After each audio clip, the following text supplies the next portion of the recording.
కేసీఆర్పై CM Revanth Reddy మరోసారి fire అయ్యారు. ఎమ్మెల్యేగా జీతభత్యాలు తీసుకుంటూ తన బాధ్యత నెరవేర్చడం లేదన్నారు. తమ ప్రభుత్వం వచ్చాకే వరంగల్కు ఎయిర్పోర్ట్, రింగ్ రోడ్ వచ్చాయన్నారు. కేసీఆర్ తెలంగాణ జాతిపిత అంటూ హరీష్ రావు చేసిన వ్యాఖ్యలకు కౌంటర్ ఇచ్చారు సీఎం. అనా పైసైనా మిమ్మల్ని అడిగిన రా, నేను మా ఆడబిడ్డలు నేను అడగదలుచుకున్నా. ఆయల్ల మీరు అమ్మగారింటికి వెళ్ళాలన్నా, అమ్మవారిని దర్శించుకోవాలన్నా, యాదగిరి గుట్టకు పోవాలన్నా, భద్రాచలంలో రాముల వారిని దర్శించుకోవాలన్నా బస్సు పైసలు ఉండేటివి కావు. ఇంటి ఆయన ఇస్తే ఇచ్చినట్టు, లేకపోతే మీరు ఊరుకున్నట్టే ఉండే. కానీ ఇవాళ ఇంటి ఆయన బాయికాడికి పనికి పోతే మా అక్కలు ఆలయానికి పోయి దర్శనం చేసుకొని ఆయన వచ్చే లోపల మళ్ళీ ఇంటికి వచ్చేటట్టు ఈరోజు బస్సుల్లో ఉచిత ప్రయాణం ఇచ్చిన మాట వాస్తవం కాదా? ఇవాళ నేను అడుగుతున్న మా ఆడబిడ్డల్ని, 200 యూనిట్లు మీ ఇళ్లలో ఉండే కరెంటు ఉచితంగా ఇస్తున్నామా లేదా? ఇవాళ తెలంగాణ రాష్ట్ర ప్రజలకు నేను చెప్పదలుచుకున్నా, 200 యూనిట్లు ఉచిత కరెంటు పేదవాళ్లకు, 50 లక్షల కుటుంబాలకు ఈనాడు తెలంగాణ రాష్ట్ర ప్రభుత్వం పేదవాళ్లకు అందుబాటులోకి తీసుకొచ్చిన మాట వాస్తవం కాదా? ఇవాళ అప్పుల పాలైన తెలంగాణలో 24 గంటలు ఉచిత విద్యుత్తు రైతాంగానికి అందిస్తున్న మాట వాస్తవం కాదా? అదే 3 ఏళ్లనే కట్టుడు, 3 ఏళ్లనే కూలుడు జరిగిపోయింది. ఇప్పుడు ఆ కూలిన దాన్ని మొత్తం తీసేయాలంటే మళ్ళా ప్రభుత్వానికి 1000 కోట్ల రూపాయలు ఖర్చు అయ్యే పరిస్థితి వచ్చింది. ఆయన తీసుకొచ్చి అప్పచెప్పిన దరిద్రం అది కాళేశ్వరం కాదు, అది కూలేశ్వరం అని చెప్పి ఈరోజు నేను మిత్రులకు చెప్పదలుచుకున్నా. ఇవాళ ఆయన గొప్పలు చెప్తున్నాడు, మీరు ప్రాజెక్టులు కట్టినరా, కేసీఆర్ గారు ప్రాజెక్టులు కట్టినరు, రిజర్వాయర్లు కట్టినరని. తాటి చెట్టు అంతా పెరిగిండు కానీ ఆవకాయ అంతా కూడా ఆయన మెదడులో తెలివితేటలు ఉన్నట్టు నాకు అనిపిస్తలేదు. శ్రీరామ్ సాగర్ 100 టీఎంసీల ప్రాజెక్ట్ ఎవరు? మీ తాత కట్టిండా? శ్రీశైలం ప్రాజెక్టులో 300 టీఎంసీలు నిల్వ మీ ముత్తాత చేసిండా? నాగార్జున సాగర్లో 200 పైచిల్కు టీఎంసీల నీళ్ళ ప్రాజెక్టు ఎవరు కట్టిండ్రా అని నేను హరీష్ రావు గారిని అడగదలుచుకున్నా. జూరాల కావచ్చు, భీమా కావచ్చు, నెట్టంపాడు కావచ్చు, కోయిల్ సాగర్ కావచ్చు, లేకపోతే దేవాదుల కావచ్చు, లేకపోతే ఇందిరా సాగర్, లేకపోతే రాజీవ్ సాగర్ ప్రాజెక్టులను ఆనాడు కాంగ్రెస్ పార్టీ మొదలుపెట్టినాయి కాదా? ఆనకట్ట మీద మాట్లాడదామా, జూరాల మీద మాట్లాడదామా, భీమా మీద మాట్లాడదామా, నెట్టంపాడు మీద మాట్లాడదామా, కోయిల్ సాగర్ కట్ట మీద మాట్లాడదామా, రాజోలి బండ డైవర్షన్ స్కీమ్ దగ్గర మాట్లాడదామా, లేకపోతే మంజిరా పరివాహక ప్రాంతంలో మాట్లాడదామా? చంద్రశేఖర్ రావు గారు, వీళ్ళని కాదు, నువ్వు రా, నువ్వు వస్తే నీకు తెలుస్తుంది మేమేం చేసినాం, మీరేం చేసినాం. తెలిసి తెలవక, ఉడికిందో ఉడకక ఉరుకులాడుతున్నారు నీ అల్లుడు, నీ కొడుకు. వాళ్లకు పిల్లకాకులకేం తెలుసు, ఉండేలు దెబ్బ అని వెనకడికి చెప్పారు. నీకు తెలుసు కదా మా దెబ్బ ఎట్లుంటుందో, కాంగ్రెస్ పార్టీ కార్యకర్తల దెబ్బ. 2023 డిసెంబర్ 3 నాడు చూసినావు కదా మా కార్యకర్తల దెబ్బ. అందుకే ఇవాళ ఆయన మొహం జల్లక ఫామ్ హౌస్లో దాచుకొని ఇవాళ వీళ్ళను ఉసిగొల్పుతున్నాడు. ఏమన్నా అంటే పెద్ద మనిషిని అట్లా అంటారా అంట. పెద్ద మనిషిలాగా వ్యవహరించాలి కదా అని నేను అంటున్నాను. ఆయన అనుభవాన్ని తెలంగాణ కోసం వాడా? అధికారం పోతే బయటికి రాడా? బయటికి రానప్పుడు ప్రతిపక్ష హోదా ఎందుకు? 58 లక్షల జీతం ఎందుకు? 15 నెలల చంద్రశేఖరరావు గారికి తెలంగాణ రాష్ట్ర ప్రభుత్వం 58 లక్షల రూపాయల జీత భత్యాలు ఇచ్చి 100లాది మంది పోలీసుల పహారను వారికి కల్పించింది. ఉద్యోగానికి రాకుండా జీత భత్యాలు 15 నెలలు తీసుకునేది ఎక్కడైనా ఉన్నదా? ఈ వెసులుబాటు ఎక్కడైనా ఉన్నదా అని నేను అడుగుతున్నా. మీడియా మిత్రులను కూడా అడుగుతున్నా, వారం రోజులు మీరు రిపోర్టు చేయకపోతే మీ యజమానులు ఊరుకుంటారా? ప్రతి నెల క్రమం తప్పకుండా జీత భత్యాలు తీసుకుంటున్న చంద్రశేఖరరావు గారు, మీరు ఫామ్ హౌస్లో వండుకొని ఏం సందేశాన్ని ఇవ్వదలుచుకున్నారు?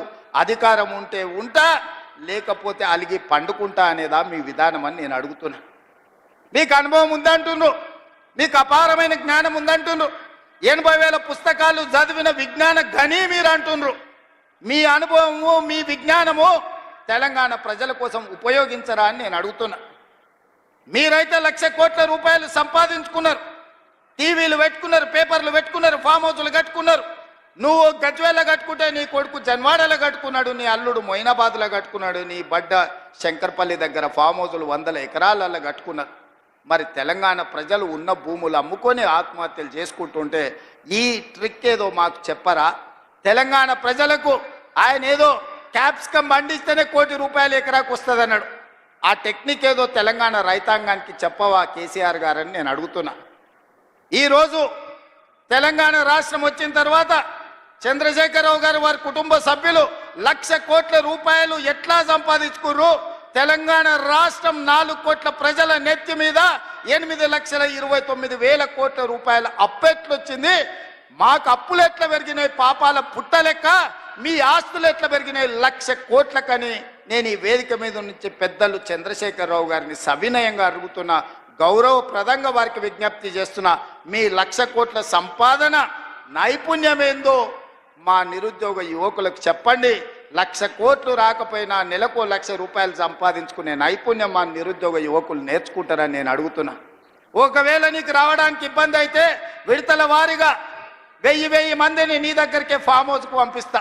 ఆ విద్య ఏందో వాళ్ళకు నేర్పమని చంద్రశేఖరరావు గారికి విజ్ఞప్తి చేస్తున్నా. ఎందుకంటే ప్రతి నెల 3,92,000 రూపాయలు మీరు జీత భత్యాలు తీసుకుంటున్నారు కదా. తీసుకున్న జీతం కిందికన్నా తెలంగాణ యువకులకు ఈ శిక్షణ ఇవ్వమని చంద్రశేఖరరావు గారిని నేను అడుగుతున్నా.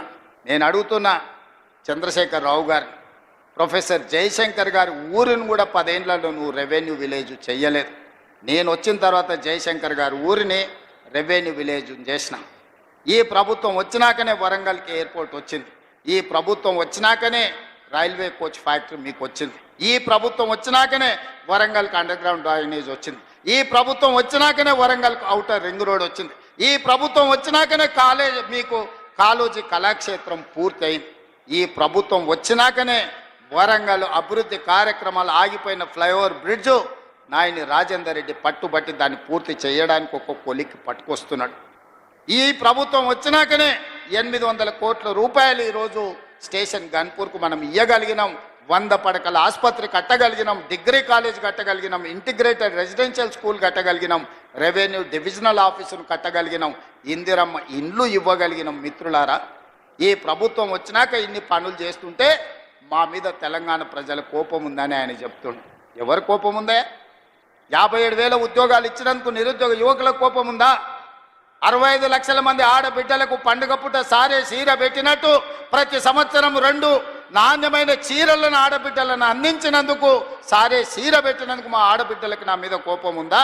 1000 ఆర్టీసీ బస్సులను అందించి కోటీశ్వరులను చేసినందుకు మా ఆడబిడ్డల కోపం ఉందా? 1000 మెగావాట్ల సోలార్ విద్యుత్ ఉత్పత్తి ప్లాంట్లను అదాని అంబానీలతో పోటీ పడే విధంగా మా ఆడబిడ్డలని శ్రీమంతులను చేసినందుకు నా మీద కోపం ఉందా? రైతులకు 20,617 కోట్ల రూపాయలు రుణమాఫీ చేసినందుకు నా మీద కోపం ఉందా? దేనికోసం కోపం ఉంది? 500 రూపాయల బోనస్ ఇచ్చినందుకు ఈరోజు రైతులకు నా మీద కోపం ఉందా అని అడుగుతున్నా. రైతు భరోసా నాడు 10,000 ఉంటే దాన్ని 12,000కు పెంచినందుకు ఈ రైతాంగానికి నా మీద కోపం ఉందా? అంటే అన్నా అంటాడు హరీష్ రావు రేవంత్ రెడ్డి అధికారిక కార్యక్రమాలలో తిడతాడేందుకని. ఆయన ఇవాళ మాట్లాడుతుంటే చంద్రశేఖరరావు గారంట తెలంగాణ జాతిపిత అంట. మిత్రులారా, ఇట్లా మాట్లాడితే ఇంకా నేను ఏదో ఒకటి అనకపోతే ఎట్లయితుంది మీరు చెప్పురు. జాతిపిత గురించి మీకు తెలుసు కదా. ఆ జాతిపితకు మందు వాసన పడుతుందా? గుజరాతుల్నే మందు బంధు పెట్టించింది, అవునా? ఆ జాతిపిత గాంధీ ఆశ్రమాలలో ఉన్నాడు, నిరాడంబరంగా ఉన్నాడు. మరి ఈ జాతిపిత వాసన లేకుండా నిద్ర లేస్తాడా? ఆ జాతిపిత ఎక్కడా? ఈ జాతిపిత ఎక్కడా? ఆ జాతిపిత ఎక్కడో చిన్న చిన్న దళిత వాడల్లో జీవితం గడిపితే 100 ఎకరాల ఫామ్ హౌజుల్లో ఈ జాతిపిత గారు ఉన్నారు. ఈయన జాతిపిత ఎట్లయితాడని నేను అడుగుతున్నా. అసలు పోల్చుకోవడానికన్నా పొంతన ఉండాలి కదా.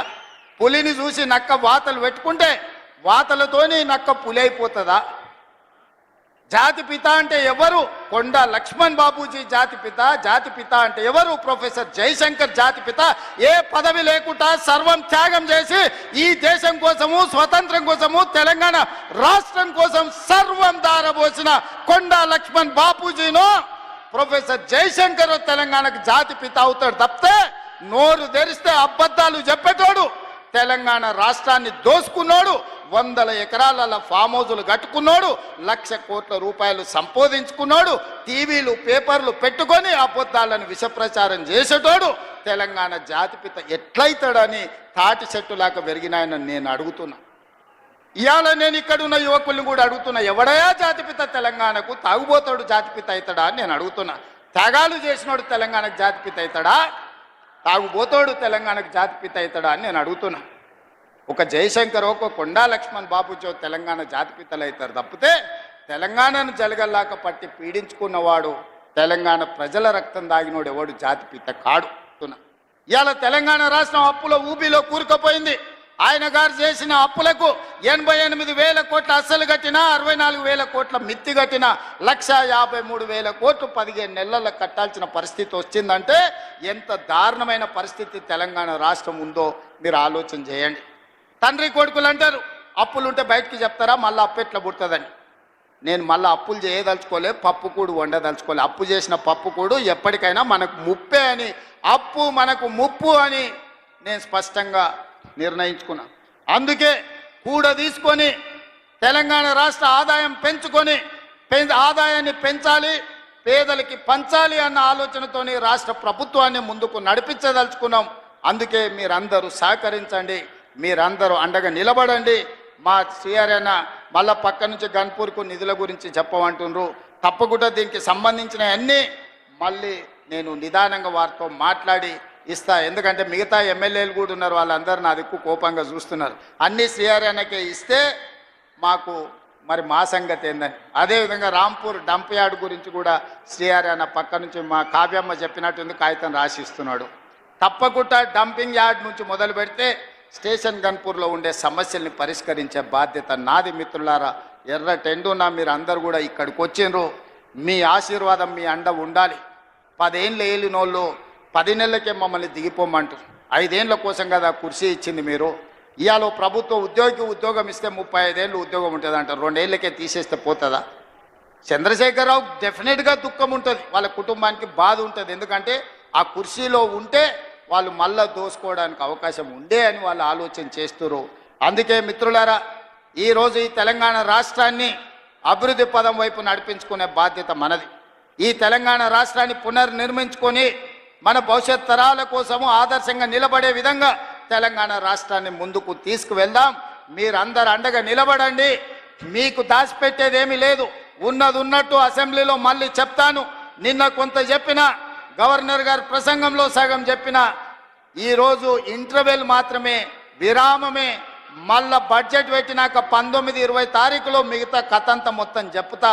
రాష్ట్రంలో ఉన్న కేసీఆర్ చేసిన పాపాల చిట్ట విప్పుతా. మీరందరూ వినండి. ఖచ్చితంగా తెలంగాణ రాష్ట్రాన్ని బాగు చేద్దాం. మనమే చేసుకోవాలి, మనమే నడుము బిగించాలి.